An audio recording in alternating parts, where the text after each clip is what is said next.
ഒറ്റപ്പാലം നഗരസഭാ പരിധിയിലെ തെരുവ് വിളക്ക് പരിപാലനവുമായി ബന്ധപ്പെട്ട അപാകതകൾ പരിഹരിക്കാത്തതിൽ പ്രതിഷേധിച്ച് നഗരസഭാ കവാടത്തിൽ കോൺഗ്രസ് അംഗങ്ങളുടെ പാതിരാ പ്രതിഷേധം സംഘടിപ്പിച്ചു. നഗരസഭാ കവാടത്തിന് മുന്നിൽ മെഴുകുതിരികളും റാന്തൽ വിളക്കുകളുമായി കുത്തിയിരുന്നായിരുന്നു വേറിട്ട സമരം. പൂരാട ദിനത്തിൽ രാത്രി 7 മണിയോടെ ആരംഭിച്ച പ്രതിഷേധ സമരം KPCC secretary P. Harigovindan master ഉദ്ഘാടനം ചെയ്തു. നഗരസഭ കോൺഗ്രസ് പാർലമെന്ററി പാർട്ടി നേതാവ് NK ജയരാജൻ അധ്യക്ഷത വഹിച്ചു. കൗൺസിലർമാരായ മുഹമ്മദ് അലി നാലകത്ത്, സജീഷ് കൃഷ്ണൻ, നേതാക്കളായ MA Siddique, NK Krishnankutty, professor Sajeev Kadambad, CP Sharaf Ali, Abu Kumampara, Shaji Veeramangalam, P. Abdul Kalam, PT Amal തുടങ്ങിയവർ സംസാരിച്ചു.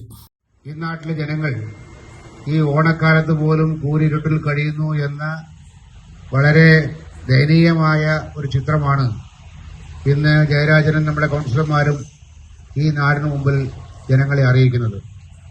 ഈ നാട്ടിൽ വൈദ്യുതി വകുപ്പ് ഐക്യജനാധിപത്യ മുന്നണി അധികാരത്തിലേറിയ ശേഷം ആ വകുപ്പിനെ ജനകീയമാക്കി എന്തെല്ലാം കാര്യങ്ങൾ വിദ്യുത് വകുപ്പിൽ കഴിഞ്ഞ 10 വർഷമായി നടക്കാത്ത കാര്യങ്ങൾ 10 മിനിറ്റ് കൊണ്ട് ആ പ്രശ്നങ്ങൾ തീർത്തുകൊണ്ട് UDF സർക്കാർ മുന്നോട്ട് പോയിക്കൊണ്ടിരിക്കുകയാണ്. ഇവിടെ വൈദ്യുതി വകുപ്പിൽ നിന്നൊന്നും നമുക്ക് ചെയ്യാനില്ല. പക്ഷെ ഇവിടെ ചെയ്യേണ്ടത് ഈ നഗരസഭയാണ്. നഗരസഭ കോൺട്രാക്ട് കൊടുത്തിട്ടുള്ള ആളുകളാണ് ഇതിന്റെ വൈദ്യുതി വിളക്കുകൾ സ്ഥാപിക്കേണ്ടത്.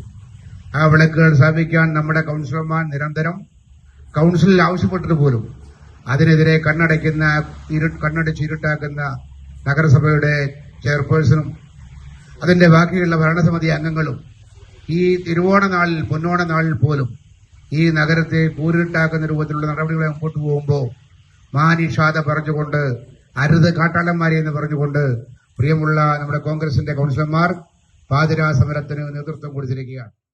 പ്രതിഷേധം ശക്തമായതോടെ നഗരസഭാ സെക്രട്ടറി സമരക്കാരുമായി ഫോണിൽ ബന്ധപ്പെട്ടു. തെരുവുവിളക്ക് പരിപാലനവുമായി ബന്ധപ്പെട്ട പ്രശ്നങ്ങൾ പരിഹരിക്കാൻ അടിയന്തരമായി കരാറുകാരനെ വിളിച്ചുവരുത്തി ചർച്ച നടത്തുമെന്നും ഉടൻ പരിഹാരം കാണുമെന്നും സെക്രട്ടറി ഉറപ്പു നൽകി. അധികൃതരുടെ ഉറപ്പിനെ തുടർന്ന് പാതിരാത്രിയോടെ സമരം അവസാനിപ്പിച്ചു.